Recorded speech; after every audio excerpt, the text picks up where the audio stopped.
Hello नमस्कार दोस्तों, मैं हूं अजय निषाद। हिंदी नाथ यूट्यूब चैनल पर आप सभी का स्वागत है। आप ऐसे किसी भी एग्जाम की तैयारी कर रहे हैं जहां पर हिंदी साहित्य का इतिहास पूछा जाता है तो ये वीडियो आपके लिए है। इस वीडियो में हम हिंदी साहित्य का इतिहास पढ़ने वाले हैं, उसके अंतर्गत आदिकाल, और आदिकाल में आज हम पढ़ने वाले हैं विद्यापति के बारे में। विद्यापति के बारे में आचार्य रामचंद्र शुक्ल इनको आदिकाल में लेते हैं और आदिकाल में ये इनको अंतिम में रखे हुए हैं, ठीक है ना। तो कवि विद्यापति के बारे में पढ़ेंगे, आपके एग्जाम की दृष्टि से बहुत ही इंपॉर्टेंट हैं कवि विद्यापति जी। तो विद्यापति का जन्म की बात करें तो 1350 ईस्वी लगभग माना गया है, और कई विद्वानों ने थोड़ा सा आगे पीछे भी माना है। तो लेकिन 1350 का आप मानसिकता बना सकते हैं। बच्चन सिंह विद्यापति का जन्म 1300, अगर बच्चन सिंह की बात करें तो ये 1360 ईस्वी में मानते हैं, ठीक ना। मतलब इनका जन्म, बाकी कई लोग हैं जैसे ब्रज नंदन सहाय और ब्रह्मबृज बेनीपुरी, सुभद्रा झा और कई लोग हैं जो इनका जन्म मानते हैं 1350। तो 1350 को ही हम लोग मानेंगे, मतलब माइंडसेट में इतना आपको रखना है। इनकी अगर हम रचनाओं की बात करें, सबसे पहले रचनाओं को देख लेते हैं। तो संस्कृत के अंतर्गत इनकी रचनाएं, ये संस्कृत में भी लिखे हैं और मैथिली में भी इनकी रचनाएं मिलती हैं, प्राकृत में भी मिलती हैं। तो संस्कृत रचनाएं हैं शय सर्वस्व, यहाँ पे शैव, सर्वस्व सार, भूपरिक्रमा, गंगा वाक्यावली, लिखनावली, पुरुष परीक्षा, विभाग सार, गयापत्तलक, दुर्गा भक्ति, तरंगिणी, दानवाक्यावली, ये सब इनकी कैसी रचना है? संस्कृत रचना है। तो आपसे पूछेगा कि इसमें 4 विकल्प हैं, इनमें से बताइए आप विद्यापति की कौन संस्कृत रचनाएं हैं, या फिर अवहट्ट में कौन सी रचना रची गई है, या फिर यहाँ पे जैसे कवितावली है, कवितावली की भाषा क्या है, ठीक है ना। तो ये ऐसी प्रश्न पहले भी पूछे गए हैं। संस्कृत, प्राकृत और मैथिली तीनों भाषाओं में इन्होंने रचना किया, और ऐसी एक रचना जो मिलती है वो गोरक्ष विजय है, जो तीनों भाषाओं में है। गोरक्ष विजय क्या है? विजय तीनों भाषाओं में है। तीनों भाषाओं में कौन कौन? संस्कृत, प्राकृत और मैथिली में। अवहट्ट में इनकी 2 रचना मिलती है। अवहट्ट में कौन कौन? कीर्तिलता और कीर्ति पताका। ये बहुत बार पूछा गया है, आप लोगों को लगभग काफ़ी लोगों को पता भी होगा। कीर्तिलता और कीर्ति पताका अवहट्ट में विद्यापति की रचनाएं हैं। मैथिली में इनकी रचना पदावली मिलती है। पदावली किस भाषा में मिलती है? तो मैथिली में मिलती है। विद्यापति पदावली के नाम से भी इसे जाना जाता है, क्योंकि पदावली नाम से काफ़ी रचनाएं हैं हिंदी साहित्य में। तो कीर्ति पताका में राजा शिव सिंह की वीरता का वर्णन है। कीर्ति पताका में क्या है? जो अवहट्ट भाषा में रची गई है, इसमें शिव सिंह की वीरता का वर्णन है।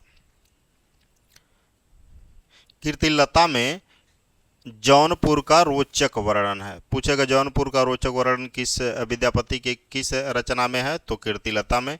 कीर्तिलता में किस शहर का वर्णन है? तो जौनपुर का। दोनों तरह से यह पद्धड़िया छंद शैली में रचित है।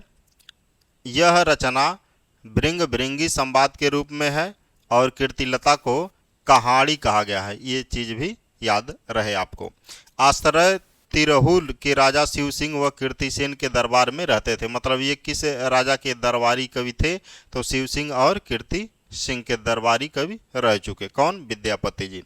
इनके उपनाम व उपाधियों की बात करें तो इनको मैथिल कोकिला के नाम से जाना जाता है। मैथिल कोकिला, अभिनय जयदेव, कवि शेखर, कवि कंठाहार और राजा पंडित, कवि रंजन न और कुचा, खेलन कवि, अपरूप कवि, इन सब नामों से इनको जाना जाता है। कूच कवि है ये, कूचा लिखा हुआ है ना, कूच कवि।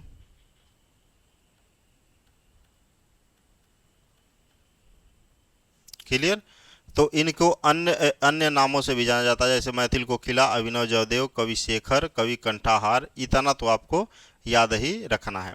हजारी प्रसाद द्विवेदी इन्हें क्या कहते हैं? पंचानन कहते हैं। किन्हें? विद्यापति को क्या कहते हैं? हजारी प्रसाद द्विवेदी पंचानन कहते हैं। और हर प्रसाद शास्त्री इन्हें क्या कहते हैं? पंचदेवोपासक। पंचदेवोपासक कौन कहा है इनको? हर प्रसाद शास्त्री। किसको कहे हैं? तो विद्यापति को कहे हैं। महाराज, महाराज शिव सिंह इन्हें अभिनव जयदेव कहते हैं। शिव सिंह के दरबारी कवि थे ये, और विद्यापति को शिव सिंह अभिनव जयदेव कहते हैं। बाबूराम सक्सेना, बाबूराम सक्सेना, हरप्रसाद शास्त्री इन्हें कूच कवि कहते हैं। कूच कवि कौन कहता है? तो बाबूराम सक्सेना और हरप्रसाद शास्त्री। बच्चन सिंह ने इन्हें जाति कवि कहा। बहुत बार क्वेश्चन पूछा गया है कि जाति कवि विद्यापति को किसने कहा? तो बच्चन सिंह ने कहा, ये चीज भूलिएगा नहीं। और अगर हम बात करें आचार्य रामचंद्र शुक्ल क्या कहते हैं? इनको फुटकल कवियों में इनको रखा है। किसने? आचार्य रामचंद्र शुक्ल ने इनको फुटकल कवियों में रखा है। इन्हें पद शैली का प्रवर्तक, देखिए कितना, पद शैली का प्रवर्तक किसे माना जाता है? तो विद्यापति को माना जाता है। आदि गीतकार और कृष्ण गीत परंपरा का प्रवर्तक माना जाता है। किसको? विद्यापति को। कृष्ण गीत परंपरा का प्रवर्तक किसे माना जाता है? तो विद्यापति को माना जाता है। रामचंद्र शुक्ल, डॉक्टर राम कुमार वर्मा, हरप्रसाद शास्त्री, रामवृक्ष बेनीपुरी इन्हें श्रृंगारिक कवि मानते हैं। तो इतने लोग इन्हें क्या मानते हैं? श्रृंगारिक कवि। कौन कौन? रामचंद्र शुक्ल, राम कुमार वर्मा, हरप्रसाद शास्त्री, रामवृक्ष बेनीपुरी, इनको क्या कहते हैं? श्रृंगारिक कवि मानते हैं। किसको? तो विद्यापति को। हजारी प्रसाद द्विवेदी, श्याम सुंदर दास इन्हें भक्त कवि मानते हैं। भक्त कवि भी इन्हें माना गया है, श्रृंगारिक कवि भी माना गया है। और यहाँ पे था कृष्ण गीत परंपरा का प्रवर्तक भी माना गया है, आदि गीतकार माना गया है, और इन्हें पद शैली का प्रवर्तक भी माना गया है। तो कितने इंपॉर्टेंट हुए ये। आचार्य रामचंद्र शुक्ल इनको फुटकल कवियों में रखते हैं। और जॉर्ज ग्रियर्सन, अगर जॉर्ज ग्रियर्सन की बात करें तो जॉर्ज ग्रियर्सन हो गए, और जनार्दन मिश्र हो गए, नागेंद्र नाथ गुप्ता हो गए, इनको रहस्यवादी कवि मानते हैं। क्या मानते हैं? रहस्यवादी कवि। और हजारी प्रसाद द्विवेदी इन्हें श्रृंगार रस का वाक रस सिद्ध कवि मानते हैं। ऊपर भी आया था श्रृंगारिक कवि हरप्रसाद शास्त्री थे, लेकिन यहाँ पर, और हजारी प्रसाद द्विवेदी हुए चाहे श्याम सुंदर दास हुए, इनको भक्त कवि मानते हैं। और यहाँ पे बात करें हजारी प्रसाद द्विवेदी, इन्हें श्रृंगार रस वाक रस सिद्ध कवि मानते हैं। श्रृंगार रस का वाक रस सिद्ध कवि मानते हैं। किसको? विद्यापति को। बात आगे करेंगे। सूर्यकांत त्रिपाठी निराला के अनुसार विद्यापति पदावली श्रृंगारिक पदों की मादकता के कारण नागिन की लहर, क्या कहा गया है? नागिन की लहर। विद्यापति पदावली श्रृंगार पदों की मादकता के कारण नागिन की लहर कहलाई है। तो नागिन की लहर जो है किसको कहा गया है? तो विद्यापति की पदावली को कहा गया। किसने कहा है? सूर्यकांत त्रिपाठी निराला ने कहा है। नाम तो पहले सुने होंगे। विद्यापति के एक पद से पता चलता है कि इनका जन्म 1350 से 1402 ईस्वी के बीच हुआ है। विद्यापति के कोई एक पद होगा, उसी से ये पता चला है। और नरेंद्र नाथ गुप्ता ने लक्ष्मण संवत 293 के आधार पर विद्यापति का जन्म 1360 मानते हैं, वही लगभग जो बताए हैं। और इसका समर्थन जॉर्ज ग्रियर्सन और उमेश मिश्र भी करते हैं। तो जॉर्ज ग्रियर्सन किसका संबंध जो समर्थन करते हैं? तो 1360 का, और 1350-60 के बीच आप मान सकते हैं। श्री ब्रज नंदन सहाय, ब्रज वल्लभ, रामवृक्ष बेनीपुरी, सुभद्रा जहाँ इत्यादि ने इनका जन्म 1350 माना है। बच्चन सिंह विद्यापति का जन्म 1360 मानते हैं। कौन? बच्चन सिंह विद्यापति का जन्म कब मानते हैं? 1360। और इनके अनुसार विद्यापति का जन्म कहाँ पे हुआ? मिथिला के सिपसी गांव में। तो यहाँ पे लिख लीजिए मिथिला के सिपसी गांव, मिथिला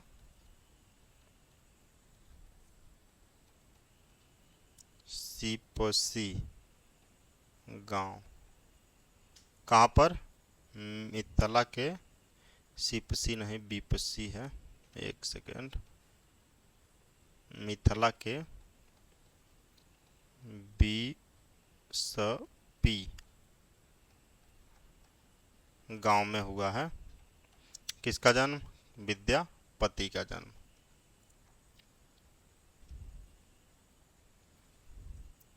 ठीक ना। अब बात करेंगे हम लोग विद्यापति के संदर्भ में विद्वानों के महत्वपूर्ण कथन। विद्यापति के संदर्भ में विद्वानों के महत्वपूर्ण कथन जो हैं वो क्या है? आचार्य रामचंद्र शुक्ल पहले आए, तो इनके अनुसार जो है विद्यापति के पद अधिकतर श्रृंगार के ही हैं। अधिकतर पद कैसे हैं? श्रृंगार के पद हैं, और जिनमें नायिका और नायक राधा कृष्ण हैं। इन पदों की रचना जयदेव के अनुकरण पर शायद की गई हो। किसके अनुकरण पर? जयदेव के अनुकरण पर।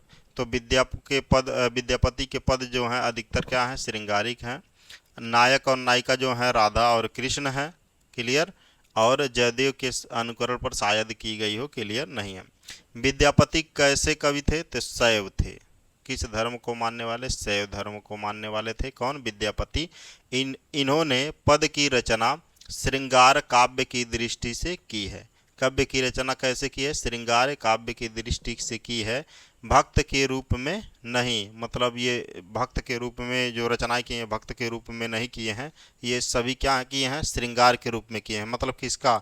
जो राधा कृष्ण, नायक राधा कृष्ण है और नायिका राधा हैं, तो उनका जो जिक्र किए हैं तो ऐसा नहीं है कि भक्त के रूप में किए हैं ना, श्रृंगार के रूप में, श्रृंगार काव्य के रूप में उनका किए हैं। ठीक ना।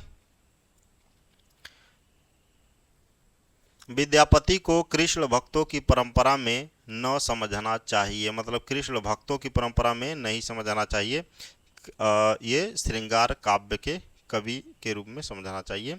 आध्यात्मिक रंग के चश्मे, ये याद रखिएगा आप, बहुत इम्पोर्टेंट है।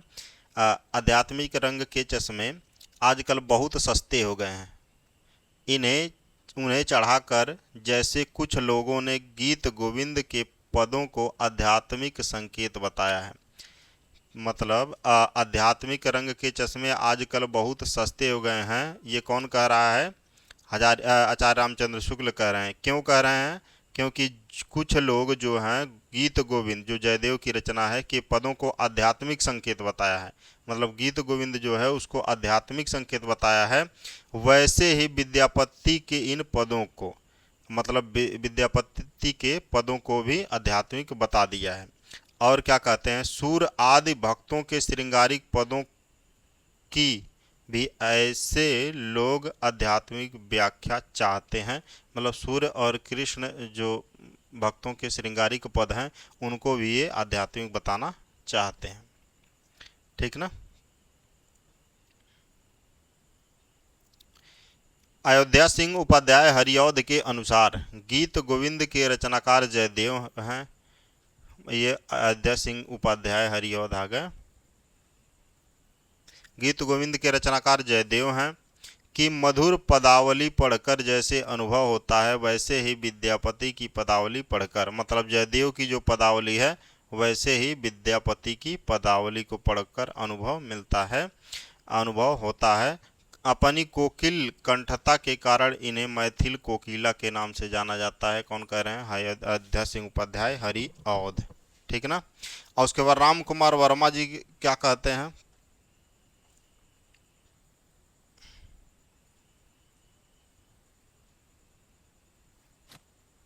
राम कुमार वर्मा के अनुसार विद्यापति का संसार ही दूसरा है। ये कहते हैं विद्यापति का संसार ही दूसरा है, वहाँ सदैव कोकिलाएं ही गुंजन करती हैं, कोकिलाएं ही गुंजन करती हैं। मतलब श्रृंगार के की ओर ये जा रहे हैं।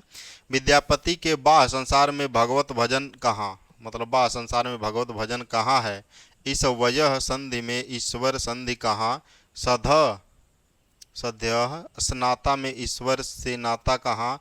अभिसार में भक्ति का सार कहाँ? उनकी कविता विलास की सामग्री है। विलास श्रृंगार की बात कर रहा है, श्रृंगारिक काव्य की उपासना की साधना नहीं है, मतलब भक्ति की कोई इसमें जगह नहीं है, ये विलास हैं, श्रृंगारिक हैं, ठीक है ना।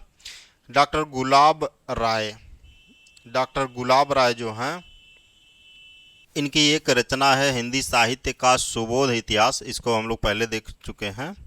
हिंदी साहित्य का सुबोध इतिहास जो है, हिंदी साहित्य के महत्वपूर्ण रचना के बारे में जब हम लोग पढ़ रहे थे, तो उसमें डॉक्टर गुलाब राय बताते हैं, हिंदी में भक्ति भावना, विद्यापति में भक्ति भावना थी, किंतु उन पर श्रृंगार भावना ने विजय पा ली थी। मतलब भक्ति भावना थी लेकिन श्रृंगार भावना ने विजय पा ली थी, मतलब वही बात हुआ कि श्रृंगार भावना, श्रृंगार काव्य है इनका। उनके पदों को सुनकर चैतन्य महाप्रभु भक्ति के आवेश में लोटपोट हो जाते थे। किसके? तो विद्यापति के। विद्यापति ने कृष्ण को माधव और हरि कहा। विद्यापति ने कृष्ण को क्या कहा? माधव और हरि कहा। इसलिए श्रृंगारिक होते हुए भी भारतीय परंपरा में कृष्ण की ईश्वरी भावना से बंधे हुए थे, किंतु हृदय की श्रृंगार भावना ने उनको क्या किया था? दबा लिया था। क्लियर? तो अब बच्चन सिंह के अनुसार देखते हैं कि ये क्या कहते हैं, किसके बारे में? विद्यापति के बारे में। मैथिली की मिठास, मैथिली की मिठास और लोक धुनों का समावेश, मैथिली का मिठास, लोक धुनों का समावेश, तन्मयी भूत करने की अपनी क्षमता के कारण पदावली आज भी लोकप्रिय है, कल भी रहेगी। ये वाला कथन आपसे पूछा जाएगा कि ये कथन किसका है। मतलब मैथिली की मिठास, लोक धुनों का समावेश, तन्मयी भूत करने की इनकी अपनी क्षमता, इनकी कला आज भी लोकप्रिय है और कल भी रहेगी। ये किस विद्वान की पंक्ति है? तो वो बच्चन सिंह की है। विद्यापति की कविता, विद्यापति की कविता का स्थापत्य क्या है? श्रृंगारिक है। इसे आध्यात्मिक कहना, खजुराहों के मंदिरों को आध्यात्मिक कहना है। खजुराहों के मंदिर को आप जानते हैं? नहीं जानते हैं तो कभी गूगल करिएगा। पूरा अश्लीलता कहें वो या संभोग की क्रियाओं का उसमें क्या है? चित्रण किया गया है उस समय के अनुसार जो भी है। विद्यापति की कविता का श्रृंगारिक है, इसे आध्यात्मिक कहना उसके बराबर है कि खजुराहों के मंदिर को क्या कहा जाए? आध्यात्मिक कहा जाए। ठीक ना? तो मतलब खजुराहों के मंदिरों को आध्यात्मिक नहीं कहा जा सकता, इसलिए इनकी कविता को भी आध्यात्मिक नहीं कहा जा सकता। विद्यापति का प्रेम न तो रोमांटिकों की तरह वायवीय है और न भक्तों की तरह दिव्य है। अपरूप के कवि हैं ये, बच्चन सिंह कहते हैं। और इनमें संदेश नहीं कि पदावली सामंती विलास को प्रज्वलित करने वाली रचना है। इसमें कोई संदेह नहीं है कि जो पदावली है ये विलास को, भोग विलास को, श्रृंगार को, श्रृंगारिक रस को प्रज्वलित करने वाली रचना है, इसीलिए इसे भक्त या आध्यात्मिक कहना उचित नहीं है। और विद्यापति की चर्चित काव्य पंक्तियाँ, जो चर्चित काव्य पंक्तियाँ हैं उसके बारे में यहाँ पे थोड़ा सा देखेंगे। जो विद्यापति हैं, जो विद्यापति रचना है इनकी, उससे जो लिया गया है, ये जो पहली पंक्ति आपको दिख रही है, देसिल विवाना सब जन मिठा, ये आप पहले तो जान लीजिए कि कीर्तिलता वहट्ट भाषा में रचित है। और देसिल बआना सब जन मिठा कई बार पूछा गया है, ये पंक्ति भूलिएगा मत, इसको तो नहीं भूलिएगा, ठीक ना। और देखते हैं, पुरुष कहानी हव कहो जसु पंथारव पन्नु, ये एक है। और जय सुरसा होई मम भाषा जो जो बुंझी ही सो करही प्रशंसा, बालचंद विज्जावहु भाषा दू नहीं लग गई दुज्जन हासा, हिंदू बोले दूर ही निकार छोटू तुर्का भव की मार। इसको भी याद रखिएगा आप लोग। शक्करवाणी बहु न भाव जाति अजात विवाह अधम उत्तम का पार का। तो ये दोनों कम से कम आप याद रखिएगा। विद्यापति की अन्य काव्य पंक्तियाँ जो हैं, खन खने खन नयन कोई अन सरई, और सुधा मुख के विह निर्मल बाला, सरस सरेत सरत बरसेत समय भल पावलई दक्षिण पवन वह धीरे, लोचन तू कमल नहीं मैं सक, से जग के नहीं जाने। एक पंक्ति ये है, शक्य वाणी बहुवन भवई। ये नई नई पंक्तियाँ भी आपके सामने आई हैं। तो नई नई पंक्तियाँ या वही है इनकी रचनाओं से जो लिया गया है। इन पंक्तियों को अभी पढ़ना इसलिए ज़रूरी हो गया है क्योंकि जो 2021 का टीजीटी का एग्ज़ाम हुआ था, टीजीटी वाला एग्ज़ाम, तो कथनों की पंक्तियों की जो है बहुत महत्वपूर्ण भूमिका रही, क्योंकि पहली बार टीजीटी के एग्ज़ाम से जो है निकाला गया था वाइबा, इंटरव्यू निकाला गया था टीजीटी के एग्ज़ाम से। तो पीजीटी के लेवल से कहीं ना कहीं थोड़ा टफ ये वाला प्रश्न इसका था टीजीटी का। तो इन पंक्तियों को पढ़ना और इनका पता होना आपके लिए उतना ही ज़रूरी हो जाता है। ठीक है। कल कल कहल पिय सांझ ही रे, जाइबी मई मारू देश। इसको भी याद रखिएगा। सुधा मुख के विह निर्मल बाला, बड़ कौशल तू राधे, कीनल कन्हाई लोचन आधे, मधुक मातल उड़े न पारए। और उसके बाद निर्जन उरज हेरत कतबेरी, हंसी हंसी बहु आलिंगन देता, कालिक अवधि करिय पिय गोला, कनक कादली पर सिंह समारल, ताक पर मेरु समाने, पोखारी रजोखरी अरु सब पोखरा। तो ये विद्यापति की पंक्ति हैं जो अवहट्ट में प्रकृत में लिखी गई हैं। ठीक है ना, इनकी पंक्तियाँ। और ये आज के रहे विद्यापति जी। इनमें वो सारी चीज़ें हैं, मतलब आज के क्लास में वो सारी चीज़ें हैं जो विद्यापति से जुड़ी हुई आपके प्रश्न पेपर में आ सकती हैं, चाहे वो नेट जेआरएफ हो जाए, यूपी टीजीटी पीजीटी हो जाए, या जिसका भी आप तैयारी कर रहे हैं। अगर बहुत डीप जाएंगे तो इनकी रचनाओं के बारे में पूरा पढ़ना पड़ेगा। इन जो टीकाएँ लिखी गई हैं इनकी रचनाओं पर, उसकी एक दो महत्वपूर्ण टीकाओं को पढ़ना पड़ेगा। बहुत डीप में जाते हैं तो अगर वनडे एग्ज़ाम की बात करें तो इतना सफिशियंट है आपके लिए। ठीक ना, जिसकी तैयारी आप कर रहे हैं। तो आज के रहे विद्यापति जी। और यदि वीडियो पसंद आया तो थोड़ा सा सपोर्ट के लिए सब्सक्राइब कर सकते हैं। तो बस आज के लिए इतना ही। और बता दें एक चीज़ कि इस समय की जितनी चीज़ें हैं ये आप आज याद कर लीजिए, मतलब मौका भी मिल जा रहा है। जैसे हम क्लास एक दिन में एक क्लास ले रहे हैं तो जितने डाटा हम आपको दे रहे हैं उतना डाटा आप याद कर सकते हैं, आराम से याद कर सकते हैं। तो हमारे साथ चल रहे हैं तो इसको धीरे धीरे याद करिए। और जैसे आज क्लास दे दिए हम, तो आज तो पूरा दिन में इसको याद कर सकते हैं। काफ़ी बार समय मिलता है, आप नोटबुक में लिख लीजिए और उसके बाद इसको रिवीजन करते रहिए। कहीं भी रख लीजिए, अगर आप खाना बनाने किचन में हैं तो किचन में रख लीजिए, या जॉब कर रहे हैं तो अपना नोट्स कहीं साइड में रखे रहिए। एक बार देख लीजिए, 2 मिनट के लिए 5 मिनट के लिए देख लीजिए तो याद हो जाएगा। ऐसे धीरे धीरे करके आपका पूरा सिलेबस जो है ये आपके ज़बान पे हो जाएगा, क्योंकि ये आपको याद रहना ज़रूरी है एग्ज़ाम तक। ठीक ना, और जिस दिन भी एग्ज़ाम निकलेगा उस दिन ये सारी चीज़ें आपको पता ही रहेंगी। क्लियर? पहली बार पढ़ेंगे तो आपको थोड़ा सा ये चीज़ अटपटा लग रहा होगा, और उससे आपके अटपटा लगने से कोई मतलब है नहीं, क्योंकि इसको आपको आज नहीं तो कल समझना ही समझना है। तो thank you for listening and